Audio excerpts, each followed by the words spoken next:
When was the last time you heard anyone talk about Suzuki motorcycles with the energy the brand used to create? Almost never. And that says everything. There was a time when this name dominated two-wheel performance. The GSX R series redefined sport bikes. The Hayabusa became the world's fastest production motorcycle. For decades, Suzuki felt like a guarantee of innovation and speed. The momentum was real, and the brand rode it all the way to global expansion across 190 countries. But momentum only lasts if the world around you does not change too quickly.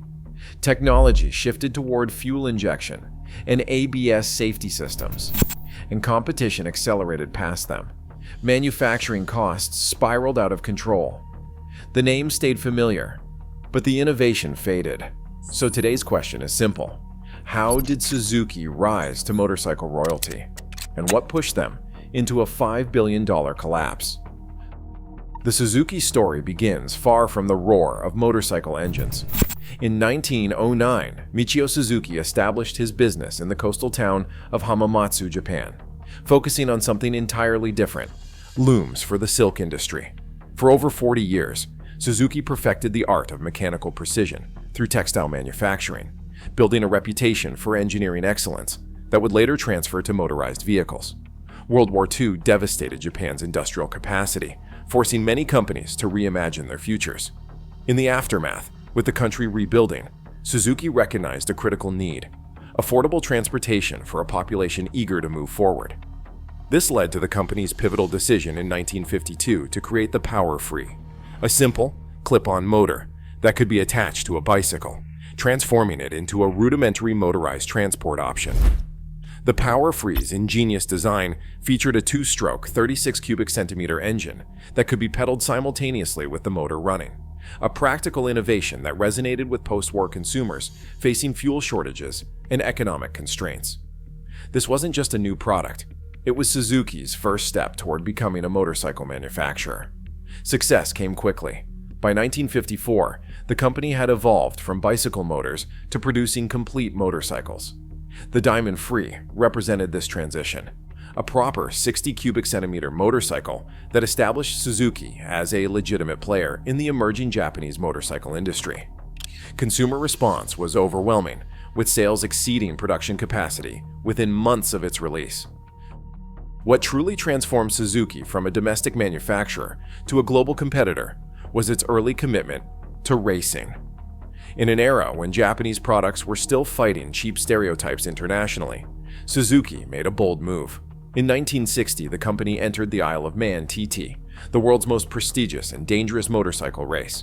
2 years later, Suzuki secured its first world championship in the 50 cubic centimeter class, followed by dominance in the 125 cubic centimeter category. These racing victories were not just trophies for the corporate lobby. They represented technological validation on the world stage. Suzuki's engineers had proven their ability to compete against established European manufacturers like MV Agusta and Norton.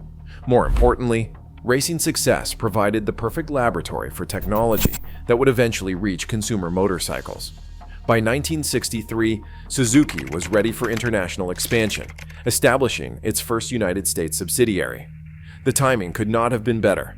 America was experiencing a motorcycle boom, with registrations climbing from 575,000 in 1960 to over 1.5 million by 1966. Suzuki positioned itself as a performance-oriented alternative to Honda, which was pursuing a more mainstream, you meet the nicest people on a Honda marketing approach. This performance focus led to Suzuki pioneering advanced two-stroke engine technology. While competitors were still refining four-stroke designs, Suzuki perfected the rotary valve two-stroke engine, offering superior power-to-weight ratios. The T500 Titan and later the GT750 Water Buffalo showcased this technology, delivering performance that punched far above their price category. By the early 1970s, Suzuki had completed its transformation from a textile machinery company to a global motorcycle manufacturer with a distinct engineering identity, dealer networks across 4 continents, and a reputation for performance that would fuel its next phase of growth. If Suzuki's foundation story was about establishing credentials, the 1980s marked the beginning of its ascension to motorcycle royalty. The catalyst for this rise was not merely incremental improvement, it was revolutionary thinking that would redefine an entire category of motorcycles. In 1985, Suzuki unleashed the GSX R750 on an unsuspecting motorcycling world. This was not just another Japanese sport bike, it was a paradigm shift. While competitors offered compromised street bikes with racing aesthetics, Suzuki took a different approach, building an actual race bike that happened to be street legal. The GSX R750 specifications tell only part of the story. It used an aluminum frame instead of steel, reducing weight by over 40 pounds compared to competitors, race-derived brakes, an aggressive riding position, and an oil-cooled engine producing 100 horsepower. But the numbers failed to capture what made this motorcycle revolutionary. It brought legitimate superbike performance to everyday riders at a fraction of exotic European prices. Kevin Cameron, the respected technical editor of Cycle World, called it the most important motorcycle of the decade, noting that the GSX-R changed our expectations of what a production motorcycle could be. Sales exceeded projections by 300%, forcing Suzuki to rapidly expand manufacturing capacity. This single model established a formula that would drive Suzuki's global expansion. Racing technology transferred directly to street bikes, creating an authentic performance identity that resonated with enthusiasts. The GSX-R platform expanded to include 600 cubic centimeters, 1,000 cubic centimeters, and 1,100 cubic centimeters variants, each dominating their respective categories in both sales and racing success. By the early 1990s, Suzuki had established manufacturing facilities in 8 countries and distribution networks in 190 nations. Market share climbed steadily, reaching 15% globally by 1995. It was an extraordinary achievement for a company that had entered the motorcycle business only 4 decades earlier. If the GSX-R defined Suzuki's rise through the 1980s and early 90s, what happened in 1999 cemented the brand's reputation for engineering audacity. The Hayabusa, named after the peregrine falcon, the world's fastest bird, was developed with a single-minded purpose: to create the fastest production motorcycle ever built. The numbers were staggering.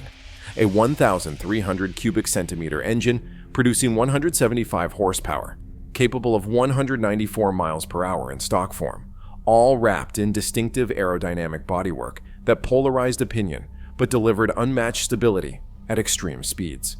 The Hayabusa did not just break the existing speed record, it obliterated it by nearly 20 miles per hour. The cultural impact was immediate and far-reaching. The motorcycle appeared in films and music videos and became a status symbol in urban communities where speed equaled prestige. Even non-motorcyclists recognized the Hayabusa name. Suzuki had created not just a flagship product, but a cultural touchstone that expanded the brand's reach beyond traditional motorcycle enthusiasts. This period also saw Suzuki diversify its product range with remarkable success. The SV650, introduced in 1999, created an entirely new category of accessible performance motorcycles with its V-twin engine and affordable price point.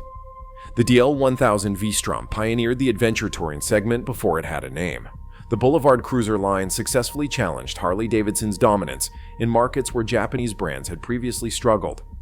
The period from 2007 to 2010 represents Suzuki's zenith as a global motorcycle manufacturer. Annual production exceeded 3 million units, revenue approached $8 billion, and a global market share hovered around 15%. But metrics alone failed to capture what made this era so remarkable. Suzuki had achieved something rare in any industry: simultaneous leadership in performance, innovation, and market presence. The product portfolio had never been stronger. The GSX-R series continued its dominance in the sport bike segment, with the 600, 750, and 1,000 cubic centimeter variants consistently winning comparison tests in motorcycle publications worldwide. The third generation, Hayabusa, released in 2008, maintained its position as the ultimate hyperbike despite growing competition. The V-Strom Adventure touring line had expanded to include 650 cubic centimeter and 1,000 cubic centimeter models, both selling at record levels as adventure motorcycling gained mainstream popularity. Even in segments where Japanese manufacturers had historically struggled, Suzuki found success. The Boulevard Cruiser lineup captured 12% of the North American cruiser market, territory long dominated by Harley-Davidson. The GS500 and SV650 became the default recommendations for new riders seeking their first real motorcycles, establishing brand loyalty that Suzuki hoped would translate to larger displacement purchases as riders gained experience. The racing program reached new heights during this period. In 2007, Suzuki claimed both the MotoGP Riders' Championship with Casey Stoner and the Constructors' title, the first time the company had achieved this double crown in the modern era. In World Superbike competition, the GSX-R 1000 proved nearly unbeatable in the hands of Max Biaggi and Troy Corser. These racing successes reinforced Suzuki's performance credentials and provided valuable development data for production models. Manufacturing infrastructure reflected this global ambition. By 2008, Suzuki operated 12 manufacturing facilities across Japan, India, Thailand, Indonesia, China, and South America. This distributed production network allowed the company to optimize manufacturing costs while maintaining tight quality control. The flagship Hamamatsu factory in Japan remained the center for R&D and production of flagship models, while facilities in emerging markets focused on smaller displacement motorcycles tailored to local needs. Dealer networks expanded to unprecedented levels, with over 30,000 authorized sales and service points worldwide. In major markets like the United States, United Kingdom, and Australia, Suzuki consistently ranked second only to Honda in dealer satisfaction surveys, a critical metric for sustainable growth in the powersports industry, where after-sales service builds long-term loyalty. The first signs of Suzuki's impending troubles were not dramatic. They emerged gradually, almost imperceptibly, between 2010 and 2015, a period when the motorcycle industry was recovering from the global financial crisis and embracing technological transformation. While competitors were rapidly adopting electronic engine management systems across their model ranges, Suzuki kept analog carburetors on many mid-tier models well into the decade from 2010 to 2019. Even the flagship GSX-R received fuel injection years after Honda's CBR and Yamaha's R-Series had made the transition. This was not merely an aesthetic choice. It had real performance implications. Electronic fuel injection offered better cold weather starting, improved fuel efficiency, and more precise throttle response, advantages that became increasingly apparent in head-to-head comparison tests. The delay was not due to technical inability. Suzuki engineers had developed excellent fuel injection systems for select models. Rather, internal documents later revealed it was a deliberate cost-cutting strategy. Management had calculated that maintaining older technology would save approximately $340 per unit in manufacturing costs, significant when multiplied across hundreds of thousands of motorcycles annually. A similar pattern emerged with safety systems. When the European Union announced plans to make anti-lock braking systems, or ABS, mandatory on all new motorcycles by 2016, the industry response was revealing. BMW had already made ABS standard across its entire range in 2012. Honda announced a 5-year plan to implement the technology across all models above 125 cubic centimeters. Suzuki, meanwhile, offered ABS only as a premium-priced option on select models, with many in the lineup receiving no ABS option at all. This technological conservatism might have been defensible if it resulted in price advantages that consumers valued, but market research from this period shows that rider priorities were shifting. A 2012 survey of 5,000 motorcyclists across North America, Europe, and Asia revealed that modern safety features had risen to the third most important purchase consideration, behind only reliability and performance, and ahead of price. The technology gap extended beyond engine management and safety systems. While Kawasaki was introducing supercharged engines in its H2 lineup, Yamaha was developing crossplane crankshafts for improved power delivery, and Ducati was pioneering cornering ABS. Suzuki's engineering innovations became increasingly rare. The company that had once defined cutting-edge motorcycle technology was now following rather than leading. Perhaps most concerning was Suzuki's failure to recognize shifting market dynamics. The adventure motorcycle segment was experiencing explosive growth, with models like the BMW R1200 GS and Triumph Tiger setting new sales records. Suzuki had been early to this category with the V-Strom, but failed to update it significantly for nearly a decade, while competitors released new generations every 3 to 4 years. Similarly, the emerging electric motorcycle market represented a potential opportunity to re-establish technological leadership. Zero Motorcycles, Energica, and even Harley-Davidson with its Livewire project were staking claims in this space. Suzuki remained conspicuously absent, with no production electric motorcycles and few public prototypes. Financial pressures compounded these strategic challenges. The Japanese yen's appreciation against other currencies made exports from Suzuki's home factories increasingly expensive. Manufacturing costs in Japan were rising faster than in emerging economies where competitors had established production. Raw material prices for aluminum, steel, and rubber, critical components for motorcycle manufacturing, increased by over 30% between 2010 and 2015. In late 2015, Suzuki's executive committee gathered at corporate headquarters in Hamamatsu for a pivotal strategy session. The motorcycle division's performance had declined for 5 consecutive years. Market share was eroding in developed markets. Profit margins had compressed to unsustainable levels. Something had to change. The decisions made during this meeting and the subsequent 18 months would prove catastrophic for Suzuki's position in the global motorcycle industry. Internal documents and later interviews with executives reveal a fundamental miscalculation about the nature of the challenges facing the company, and a response that ultimately accelerated rather than reversed its decline. Confronted with rising costs and falling sales, Suzuki's leadership faced a classic strategic dilemma: invest heavily to catch up technologically, or retrench to a defensible position with existing technology. The decision they reached was clear: retrenchment was the safer path. The motorcycle division's 5-year plan, established in early 2016, included several fateful directives. Suzuki would maintain existing platforms rather than developing all new models for developed markets. The GSX-R sportbike line, Hayabusa, and V-Strom would receive minor updates rather than complete redesigns. This would save an estimated $430 million in research and development costs over 5 years. The company would shift manufacturing focus toward emerging markets like India, Thailand, and Indonesia, where lower production costs and less demanding technological requirements would help preserve profit margins. Production at Japanese plants would be gradually reduced, with some models discontinued entirely, rather than updated to meet stricter European and North American emission standards. Dealer networks in unprofitable regions would be consolidated, with a 30% reduction target for North America and a 40% target for Western Europe over 5 years. The company would instead focus on strengthening its position in Southeast Asia, where it still maintained competitive advantages. Research and development investments would prioritize cost reduction over new technology development, directly contradicting industry trends toward more sophisticated electronic systems and safety features. The rationale behind these decisions reveals a fundamental misreading of the motorcycle market. Executive committee minutes included a statement that their core customers value Suzuki's traditional approach to motorcycling, and that they do not want complex electronic systems that increase cost and reduce reliability.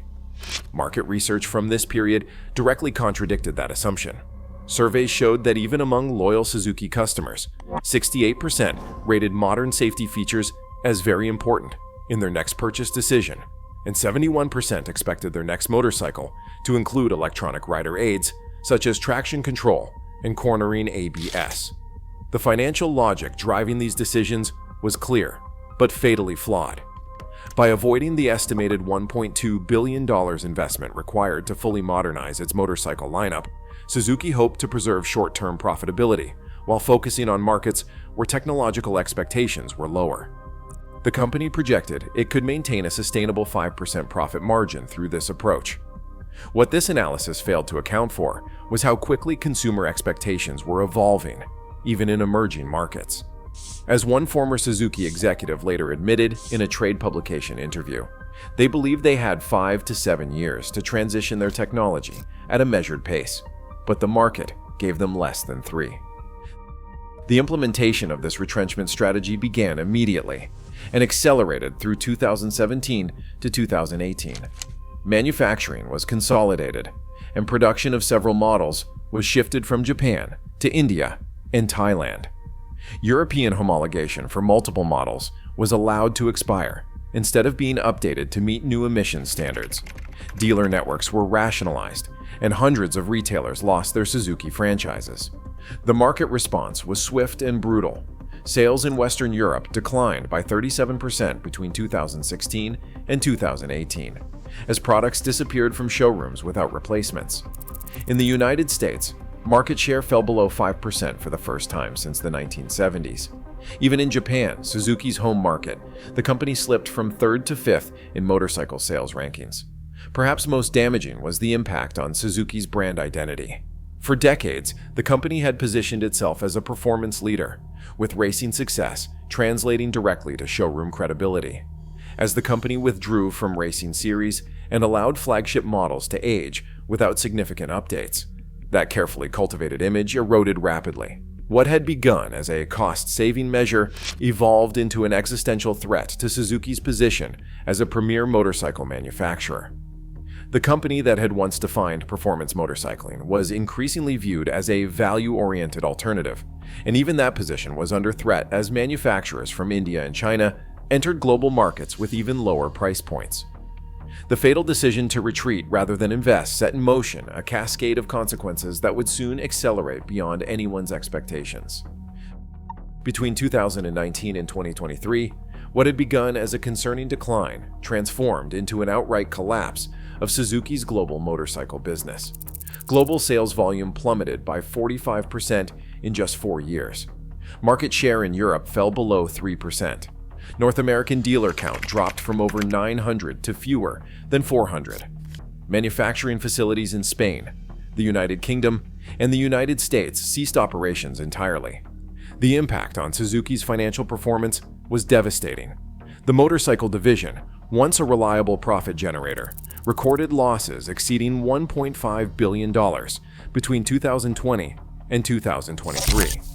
Stock price declined by 64% from its 2018 peak, erasing nearly $5 billion in market capitalization.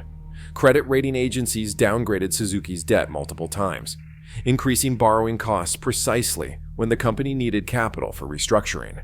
What transformed a concerning situation into a catastrophe was a perfect storm of external pressures converging with internal weaknesses. The COVID-19 pandemic that began in early 2020 disrupted global supply chains precisely when Suzuki was most vulnerable. While the pandemic actually boosted motorcycle demand in many markets as consumers sought socially distanced recreation, Suzuki was unable to capitalize due to component shortages and reduced manufacturing capacity. Emissions regulations tightened significantly during this period. Europe implemented Euro 5 standards in January 2020, followed by even stricter Euro 5 Plus requirements in 2022. Rather than updating its aging platforms to comply, Suzuki made the fateful decision to simply exit certain segments in regulated markets. The GSX R600 and GSX R750, models that had defined the brand's performance image for decades, were discontinued in Europe rather than redesigned. This regulatory challenge was not unique to Suzuki. All manufacturers faced the same requirements. The difference was in the response. Honda invested $800 million to develop compliant engine platforms shared across multiple models. Yamaha accelerated its transition to variable valve timing technology that improved both emissions and performance. Suzuki, having deferred research and development investments for years, lacked both the technology and the capital to respond effectively. The dealer network collapse became self-reinforcing.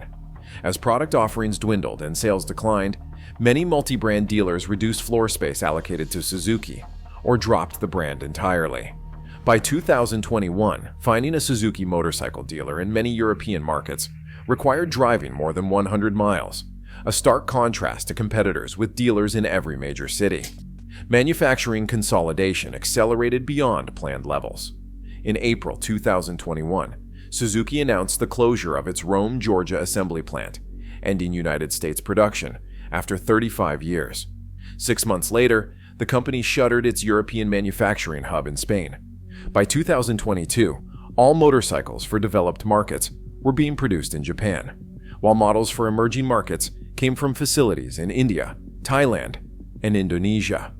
Employment impacts were severe. Between 2020 and 2023, Suzuki eliminated approximately 8,000 positions directly related to its motorcycle operations, representing nearly 15% of its global workforce. This included not just manufacturing roles, but also engineering talent, with the research and development department reduced by over 30% through a combination of layoffs and early retirements. Market exit announcements became routine. In March 2022, Suzuki announced a pause in new motorcycle shipments to Australia and New Zealand, markets where it had once held over 20% market share. By year-end, similar announcements followed for most European countries, with the company maintaining only minimal presence in France, Italy, and Germany. The state of Suzuki's motorcycle business in 2024 represents one of the most dramatic reversals in the powersports industry's modern history. A brand that once commanded 15% global market share now holds less than 5%. A company that produced over 3 million motorcycles annually now manufactures fewer than 1.5 million, with the majority being small displacement models for developing markets. Financial devastation has been severe. Cumulative losses in the motorcycle division from 2019 to 2024 exceed $5 billion. Suzuki's overall market capitalization declined from approximately $14 billion in 2018 to less than $9 billion today, a destruction of shareholder value that reflects the market's assessment of the company's future prospects.